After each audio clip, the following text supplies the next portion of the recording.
જય માતાજી મિત્રો, જય શ્રી કૃષ્ણ। તો મિત્રો આજે આપણે આવ્યા છે હનુમાન દાદાના મંદિરે। તો મિત્રો જોઈ શકો છો આ છે હનુમાન દાદાનું મંદિર અને બાજુમાં છે ભોલેનાથનું મંદિર।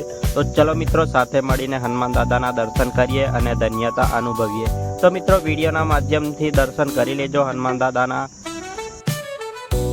તો મિત્રો આપણા બ્લોગમાં નવા આવ્યા હોય તો આપણી ચેનલને લાઈક અને સબસ્ક્રાઈબ કરી લેજો મિત્રો।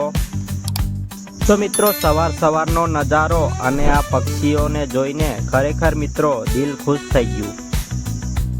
તો મિત્રો જોઈ શકો છો પક્ષીઓ કેવા નિરાતે બેસીને ચણ ચરી રહ્યા છે। તો મિત્રો જોઈ શકો છો સુરત દાદા ઉગી ગયા છે। સવારના વાગી ગયા છે 7 અને સુરત દાદા ઉગી ગયા છે। તો મિત્રો વિડીયોમાં અંત સુધી બન્યા રહેજો, આગળનો નજારો તમને વિડીયોના માધ્યમથી જોવા મળશે। તો મિત્રો વિડીયોમાં અંત સુધી બન્યા રહેજો અને બ્લોગ પૂરો જોજો।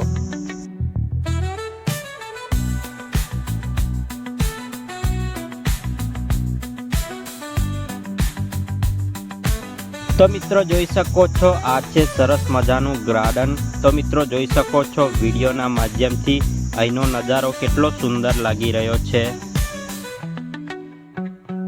તો મિત્રો હવે જવાના છે આપણે માંડવી મેલડી માતાના મંદિરે। તો ચલો મિત્રો સાથે મળીને મેલડી માતાના દર્શન કરીએ અને ધન્યતા અનુભવીએ।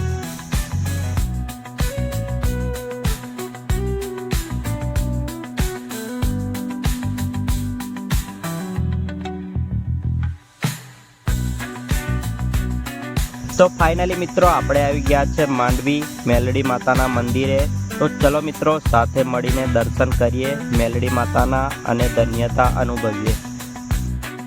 તો મિત્રો જોઈ શકો છો આ છે માંડવીનો સુંદર નજારો। તો મિત્રો જોઈ શકો છો વિડીયોના માધ્યમથી અહીંનો નજારો કેટલો સરસ લાગી રહ્યો છે સવારનો।